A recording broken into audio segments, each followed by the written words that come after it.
ಹಲ್ಲೆ ಆರೋಪಿ ಮಿರಾಜ್ಗೆ ಜಾಮೀನು, ಬಿಜೆಪಿಗರ ವಿಜಯೋತ್ಸವ, ಉಸ್ತುವಾರಿ ಸಚಿವ ಹೆಬ್ಬಾರ್ ವರ್ಚಸ್ಸು ಕುಗ್ಗುವ ಸಾಧ್ಯತೆ. ರೈಡರ್ ಚಿತ್ರದ ಶೂಟಿಂಗ್ಗಾಗಿ ಆಗಮಿಸಿದ ನಿಖಿಲ್ ಕುಮಾರಸ್ವಾಮಿ. ಪ್ರತ್ಯೇಕ ಜಿಲ್ಲೆಗಾಗಿ ಶಿರಸಿ ಬಂದ್, ಉತ್ತಮ ಪ್ರತಿಕ್ರಿಯೆ. ವಾಣಿಜ್ಯ ಬಂದರು ನಿರ್ಮಾಣ ವಿರೋಧ, ಹೊನ್ನಾವರದಲ್ಲಿ ಬೃಹತ್ ಪ್ರತಿಭಟನೆ. ಕುಮಟಾ ಎಟಿಎಂನಲ್ಲಿ ವ್ಯಕ್ತಿಯೋರ್ವರಿಗೆ ಸಹಾಯ ಮಾಡುವ ನೆಪದಲ್ಲಿ 70,000 ವಂಚನೆ. ಜೆಡಿಎಸ್ ಮುಖಂಡ ಸೂರಜ್ ನಾಯ್ಕ ಗೆಳೆಯರ ಬಳಗದಿಂದ ಉದ್ಯೋಗ ಮೇಳ. ಯಲ್ಲಾಪುರ ಗ್ರಾಮ ಪಂಚಾಯತ್ ಸದಸ್ಯನ ಮೇಲೆ ನಡೆದ ಹಲ್ಲೆ ಪ್ರಕರಣದಲ್ಲಿ ಆರೋಪಿತರಾದ ಬಿಜೆಪಿ ಮುಖಂಡ ವಿಜಯ್ ಮಿರಾಶಿ ಅವರಿಗೆ ನ್ಯಾಯಾಲಯದಲ್ಲಿ ಜಾಮೀನು ಸಿಕ್ಕಿದ್ದು, ಈ ಹಿನ್ನೆಲೆಯಲ್ಲಿ ವಿಜಯ್ ಮಿರಾಶಿ ಅಭಿಮಾನಿಗಳು ನಡೆಸಿದ ಸಂಭ್ರಮಾಚರಣೆಗೆ ಈಗ ಎಲ್ಲೆಡೆ ಆಕ್ಷೇಪ ವ್ಯಕ್ತವಾಗಿದೆ. ಗ್ರಾಮ ಪಂಚಾಯತ್ ಸದಸ್ಯರ ಮೇಲೆ ಮಾರಣಾಂತಿಕ ಹಲ್ಲೆ ಪ್ರಕರಣದಲ್ಲಿ ಸಚಿವ ಶಿವರಾಮ್ ಹೆಬ್ಬಾರ್ ಅವರ ಆಪ್ತ ವಿಜಯ್ ಮಿರಾಶಿ ಅವರ ಮೇಲೆ ಕರಗಟ್ಟಿ ಪೊಲೀಸ್ ಠಾಣೆಯಲ್ಲಿ ಪ್ರಕರಣ ದಾಖಲಾಗಿತ್ತು. ವಿಜಯ್ ಮಿರಾಶಿ ಅವರು ಕಿರವತ್ತಿ ಭಾಗದ ಪ್ರಭಾವಿ ನಾಯಕರಾಗಿದ್ದು, ಸಚಿವ ಶಿವರಾಮ್ ಹೆಬ್ಬಾರ್ ಅವರ ಜೊತೆಗೆ ಕಾಂಗ್ರೆಸ್ ಪಕ್ಷ ತೊರೆದು ಕಮಲ ಹಿಡಿದಿದ್ದರು.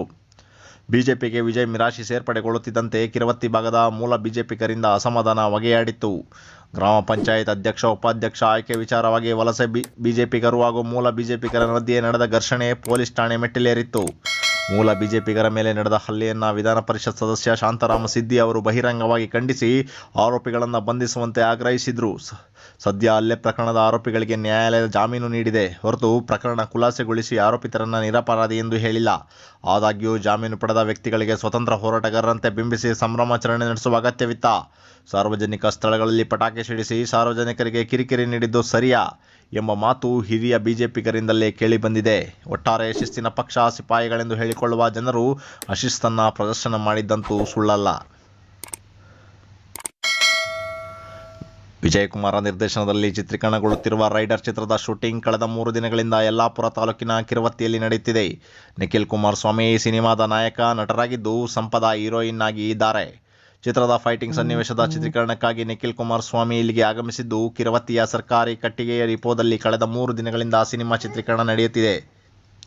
ಇನ್ನು ಇಲ್ಲಿನ ಚಿತ್ರೀಕರಣಕ್ಕೆ ನಿಖಿಲ್ ಕುಮಾರಸ್ವಾಮಿ ಬಂದಿದ್ದಾರೆ ಎನ್ನುವ ಸುದ್ದಿ ತಿಳಿಯುತ್ತಿದ್ದಂತೆ ಸಾಕಷ್ಟು ಜನರು ಚಿತ್ರೀಕರಣ ಸ್ಥಳಕ್ಕೆ ಭೇಟಿ ನೀಡಿ ನಿಖಿಲ್ ಕುಮಾರಸ್ವಾಮಿ ಅವರ ಜತೆ ಸೆಲ್ಫಿ ಫೋಟೋ ಕ್ಲಿಕ್ಕಿಸಿಕೊಳ್ಳುತ್ತಿದ್ದಾರೆ. ಇನ್ನು ಜೆಡಿಎಸ್ ಮಹಿಳಾ ಮುಖಂಡರಾಗಿರುವ ಚೈತ್ರಾ ಗೌಡ ಸಹ ಇಂದು ಚಿತ್ರೀಕರಣ ನಡೆಯುವ ಸ್ಥಳಕ್ಕೆ ಭೇಟಿ ನೀಡಿ ನಿಖಿಲ್ ಕುಮಾರಸ್ವಾಮಿ ಅವರೊಂದಿಗೆ ಫೋಟೋ ತೆಗೆಸಿಕೊಂಡಿದ್ದಾರೆ. ಬಳಿಕ ಕೆಲ ಸಮಯ ಮಾತುಕತೆ ನಡೆಸಿಕೊಂಡು ವಾಪಸ್ ತೆರಳಿದ್ದಾರೆ.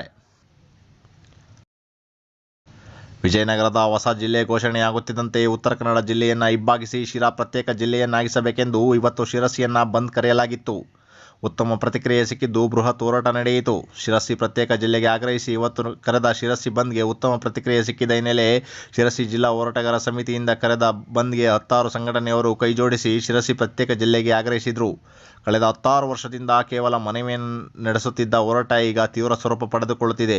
ಪ್ರತ್ಯೇಕ ಜಿಲ್ಲೆಯ ಹೋರಾಟದ ಕೂಗು ಬಲವಾಗುತ್ತಿದೆ. ಇವತ್ತು ಪ್ರತ್ಯೇಕ ಜಿಲ್ಲೆಯ ಹೋರಾಟದ ಆದಿಯಾಗಿ ನಡೆದ ಪ್ರತಿಭಟನೆ ಮತ್ತು ಬಂದ್ಗೆ ಅಂಗಡಿ ಮುಂಗಟ್ಟುಗಳು ಮುಂಜಾನೆಯಿಂದ ಬಂದ್ ಆಗಿದ್ವು. ಖಾಸಗಿ ವಾಹನ ಚಾಲಕ ಮಾಲೀಕರು ತಮ್ಮ ವಾಹನಗಳನ್ನು ರಸ್ತೆಗಿಳಿಸದೆ ಹೋರಾಟಕ್ಕೆ ಬೆಂಬಲ ನೀಡಿದರು. ಸಾವಿರಾರು ಸಂಖ್ಯೆಯಲ್ಲಿ ನೆರೆದ ಜನರು ಶಿರಸಿ ಪ್ರತ್ಯೇಕ ಜಿಲ್ಲೆಗೆ ಆಗ್ರಹಿಸಿದರು. ಜಿಲ್ಲೆಯಲ್ಲಿ ಬೃಹತ್ ರ್ಯಾಲಿ ಸಂಘಟಿಸಲಾಗಿತ್ತು. ರ್ಯಾಲಿಯಲ್ಲಿ ಸಾವಿರಾರು ಸಂಖ್ಯೆಯಲ್ಲಿ ಜನರು ಸೇರಿ ತಮ್ಮ ಶಕ್ತಿ ಪ್ರದರ್ಶಿಸಿದರು. ವಾಣಿಜ್ಯ ಬಂದರು ನಿರ್ಮಾಣ ವಿರೋಧಿಸಿ ಹೊನ್ನಾವರದಲ್ಲಿಂದು ಮೀನುಗಾರರು ಬೃಹತ್ ಪ್ರತಿಭಟನೆ ನಡೆಸುತ್ತಿದ್ದಾರೆ. ತಾಲೂಕಿನ ಕಾಸರಗೋಡಿನಿಂದ ಪ್ರತಿಭಟನಾ ಮೆರವಣಿಗೆಯನ್ನು ಪ್ರಾರಂಭಿಸಿದ್ದು, ವಾಣಿಜ್ಯ ಬಂದರು ಯೋಜನೆ ವಿರೋಧಿಸಿ ಬೃಹತ್ ರ್ಯಾಲಿ ನಡೆಸಲಾಯಿತು. ರಾಷ್ಟ್ರೀಯ ಮೀನುಗಾರರ ಸಂಘಟನೆ ಸೇರಿದಂತೆ ವಿವಿಧ ಸಂಘಟನೆಗಳು ಪ್ರತಿಭಟನೆಗೆ ಬೆಂಬಲ ಸೂಚಿಸಿದ್ದು, ಬಂದರು ನಿರ್ಮಾಣ ಕಂಪನಿ ವಿರುದ್ಧ ಘೋಷಣೆ ಕೂಗುವ ಮೂಲಕ ಆಕ್ರೋಶ ವ್ಯಕ್ತಪಡಿಸಿದರು.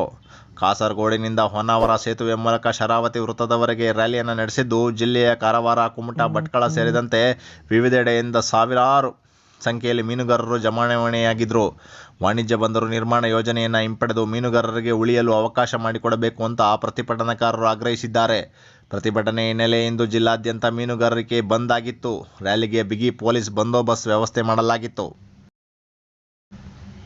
ಕುಮಟಾ ಹೊಸ ಬಸ್ ನಿಲ್ದಾಣ ಸಮೀಪದ ಎಟಿಎಂ ಸೆಂಟರ್ನಲ್ಲಿ ಶಿರಸಿ ಮೂಲದ ವ್ಯಕ್ತಿಯೋರ್ವನಿಗೆ ಸಹಾಯ ಮಾಡುವ ನೆಪದಲ್ಲಿ ವಂಚಕನೋರ್ವ ಬರೋಬ್ಬರಿ 70,000 ವಂಚಿಸಿದ ಪ್ರಕರಣ ಕುಮಟಾ ಪೊಲೀಸ್ ಠಾಣೆಯಲ್ಲಿ ವರದಿಯಾಗಿದೆ. ಜನರು ಎಷ್ಟೇ ಎಚ್ಚರಿಕೆ ವಹಿಸಿದರೂ ಈ ವಂಚಕರು ಅಮಾಯಕರನ್ನೇ ಹುಡುಕಿ ಹಣ ವಂಚಿಸುವ ಕೃತ್ಯ ಎಸಗುತ್ತಿದ್ದಾರೆ. ಕುಮಟಾ ಪಟ್ಟಣದ ಹೊಸ ಬಸ್ ನಿಲ್ದಾಣದ ಸಮೀಪದ SBM ATM ಕೌಂಟರ್ನಲ್ಲಿ ಹಣ ಡ್ರಾ ಮಾಡಲು ಹೋದ 54 ವರ್ಷದ ಮಂಜುನಾಥ್ ಬೋರ್ಕರ್ ಎಂಬುವರ ವಂಚಕನಿಂದ ಮೋಸ ಹೋಗಿದ್ದಾರೆ. ಮಂಜುನಾಥ್ ಅವರು ATM ಕಾರ್ಡ್ ಹಾಕಿ ಹಣ ಡ್ರಾ ಮಾಡುತ್ತಿರುವಾಗ ಅಲ್ಲಿಯೇ ಇದ್ದ ಅಪರಿಚಿತ ವ್ಯಕ್ತಿಯೋರ್ವ ಅವರಿಗೆ ಸಹಾಯ ಮಾಡುವ ನೆಪದಲ್ಲಿ ಮಂಜುನಾಥ್ ಅವರ ಕಾರ್ಡ್ ಪಡೆದು ಅವರಿಗೆ ತಿಳಿಯದಂತೆ ನಕಲಿ ಕಾರ್ಡನ್ನು ನೀಡಿದ್ದಾನೆ. ಬಳಿಕ ಅಪರಿಚಿತ ವ್ಯಕ್ತಿ ಅಸಲಿ ಕಾರ್ಡ್ ಬಳಸಿ ಬರೋಬ್ಬರಿ 70,905 ರು ಡ್ರಾ ಮಾಡಿ ಮಂಜುನಾಥ್ ಅವರಿಗೆ ಮೋಸ ಮಾಡಿದ್ದಾನೆ. ವಂಚನೆಯ ಬಗ್ಗೆ ಗಮನಕ್ಕೆ ಬರುತ್ತಿದ್ದಂತೆ ಗಾಬರಿಗೊಂಡ ಮಂಜುನಾಥ್ ಅವರು ಕುಮಟಾ ಪೊಲೀಸ್ ಠಾಣೆಗೆ ತೆರಳಿ ವಂಚಕನ ವಿರುದ್ಧ ದೂರು ದಾಖಲಿಸಿದ್ದಾರೆ. ಕುಮಟಾ ಕೋರ್ಟ್ನಲ್ಲಿ ವೇಲಿಫ್ ಆಗಿ ಕಾರ್ಯನಿರ್ವಹಿಸುತ್ತಿರುವ ಮಂಜುನಾಥ್ ಮೂಲತಃ ಶಿರಸಿಯವರಾಗಿದ್ದಾರೆ. ಇವರು ನೀಡಿದ ದೂರನ್ನು ಸ್ವೀಕರಿಸಿದ ಪೊಲೀಸರು ಪ್ರಕರಣ ದಾಖಲಿಸಿಕೊಂಡು ತನಿಖೆ ಕೈಗೊಂಡಿದ್ದಾರೆ. ಅಲ್ಲದೆ ATM ಸೆಂಟರ್ನಲ್ಲಿ ಈ ಸಮಯದಲ್ಲಿ ಸರಿಯಾದ CCTV ಫುಟೇಜ್ಗಳನ್ನು ಪಡೆದು ಪೊಲೀಸರು ವಂಚಕರ ಬಂಧನಕ್ಕೆ ಬಲೆ ಬೀಸಿದ್ದಾರೆ.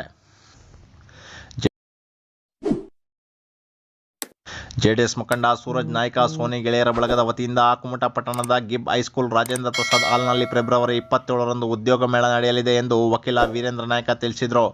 ಫೆಬ್ರವರಿ 27ರ ಬೆಳಗ್ಗೆ 8:30ರಿಂದ ಸಾಯಂಕಾಲ 4ರವರೆಗೆ ನಡೆಯಲಿರುವ ಉದ್ಯೋಗ ಮೇಳದಲ್ಲಿ ಬೇರೆ ಬೇರೆ ಜಿಲ್ಲೆಯ ಪ್ರತಿಷ್ಠಿತ 40ಕ್ಕೂ ಹೆಚ್ಚು ಕಂಪನಿಗಳು ಭಾಗವಹಿಸಿ ಅಭ್ಯರ್ಥಿಗಳ ಸಂದರ್ಶನ ನಡೆಸಲಿವೆ.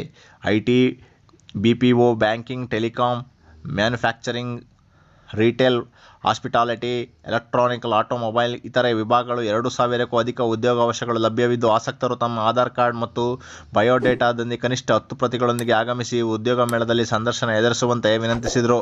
JDS ಮುಖಂಡ ಸೂರಜ್ ನಾಯ್ಕ ಸೋನಿ ಮಾತನಾಡಿ, ನನ್ನ ಸ್ನೇಹಿತರು, ಹಿತೈಷಿಗಳು, ಅಭಿಮಾನಿಗಳೆಲ್ಲ ಸೇರಿ ಇತ್ತೀಚೆಗೆ ನನ್ನ ಹುಟ್ಟುಹಬ್ಬ ಆಚರಿಸುವಂತಹ ಸಂದರ್ಭದಲ್ಲಿ ಯುವ ಜನರಿಗೆ ಅನುಕೂಲವಾಗುವಂತಹ ಏನಾದರೂ ಉತ್ತಮ ಕಾರ್ಯ ರೂಪಿಸಬೇಕೆಂದು ಚಿಂತನೆ ನಡೆಸಿದಾಗ ಈ ಉದ್ಯೋಗ ಮೇಳ ಆಯೋಜಿಸುವ ನಿರ್ಣಯ ಕೈಗೊಂಡರು. ಕರೋನಾದಿಂದ ಬೃಹತ್ ಶಹರಗಳ ಉದ್ಯೋಗ ಮಾಡುತ್ತಿದ್ದ ಅದೆಷ್ಟೋ ಯುವಕರು ಉದ್ಯೋಗ ಕಳೆದುಕೊಂಡು ನಿರುದ್ಯೋಗಿಗಳಾಗಿದ್ದಾರೆ. ಇನ್ನು ಈ ಪದವಿ ಪಡೆದ ಯುವಕರಿಗೆ ಉದ್ಯೋಗ ದೊರೆಯುವಂತಾಗಬೇಕು ಎಂದು ಆಶಯ ಎಂದು ತಮ್ಮ ಮನದಾಳದ ಮಾತನ್ನು ವ್ಯಕ್ತಪಡಿಸಿದ್ದಾರೆ. ನಾನು ಅವ್ರ ಹತ್ರ ಎಲ್ಲರೂ ಮಾಡೋದಿದ್ರೆ ಈ ರೀತಿ ಮಾಡುವಾಗ ಭಾಳ ಉತ್ಸುಕತೆಯಿಂದ ಇದನ್ನು ಒಪ್ಕೊಂಡು ಉದ್ಯೋಗ ಮೇಳವನ್ನು ಮಾಡೋದಕ್ಕೆ ತೀರ್ಮಾನ ಮಾಡಿದ್ರು. ಆ ತೀರ್ಮಾನದಂತೆ 27ನೇ ತಾರೀಕು ಶನಿವಾರ, ಇದೇ ಫೆಬ್ರವರಿ 27ನೇ ತಾರೀಕು ಶನಿವಾರ ಬೆಳಗ್ಗೆ 8:30ರಿಂದ 4 ಗಂಟೆವರೆಗೂ ರಾಜೇಂದ್ರ ಪ್ರಸಾದ್ ಹಾಲ್, ಗಿಬ್ ಹೈಸ್ಕೂಲ್, ಕುಮಟಾ ಇಲ್ಲಿ ಉದ್ಯೋಗ ಮೇಳ ಮಾಡಲಾಗ್ತಿದೆ. ಈ ಉದ್ಯೋಗ ಮೇಳದ ವಿಶೇಷತೆ ಏನು ಅಂದರೆ, ಈ ಉದ್ಯೋಗ ಮೇಳದಲ್ಲಿ ಅತ್ಯಂತ ಕಡಿಮೆ ಕಲಿತಂಥ ಒಂದು ವಿದ್ಯಾರ್ಥಿಯಿಂದ ಹಿಡಿದು ಅತ್ಯಂತ ಹೆಚ್ಚು ಕಲಿತ ವಿದ್ಯಾರ್ಥಿಗೂ ಇಲ್ಲಿ ಉದ್ಯೋಗ ಅವಕಾಶವನ್ನು ಕಲ್ಪಿಸಲಾಗಿದೆ. ಏನೂ ಕಲಿದೇ ಇದ್ದವರಿಂದ ಎಲ್ಲ ಕಲಿತವರವರೆಗೂ ಉದ್ಯೋಗ ಅವಕಾಶ ಕಲ್ಪಿಸೋದಕ್ಕೆ ಸಾಧಾರಣ 40 ಕಂಪ್ನಿಗಳು ಬರ್ತಾ ಇದೆ. ಸ್ಥಳೀಯ ಕಂಪ್ನಿಗಳು ಸ್ವಲ್ಪ ಇದೆ. ಶಿವಮೊಗ್ಗ, ಹುಬ್ಬಳ್ಳಿ, ಗೋವಾ, ಮಂಗಳೂರು, ಬೆಂಗಳೂರು ಹೀಗೆ ಎಲ್ಲ ಕಡೆ ಇರುವಂಥ ಕಂಪ್ನಿಗಳು ಸಾಕಷ್ಟು ಬರ್ತಾ ಇದೆ. 4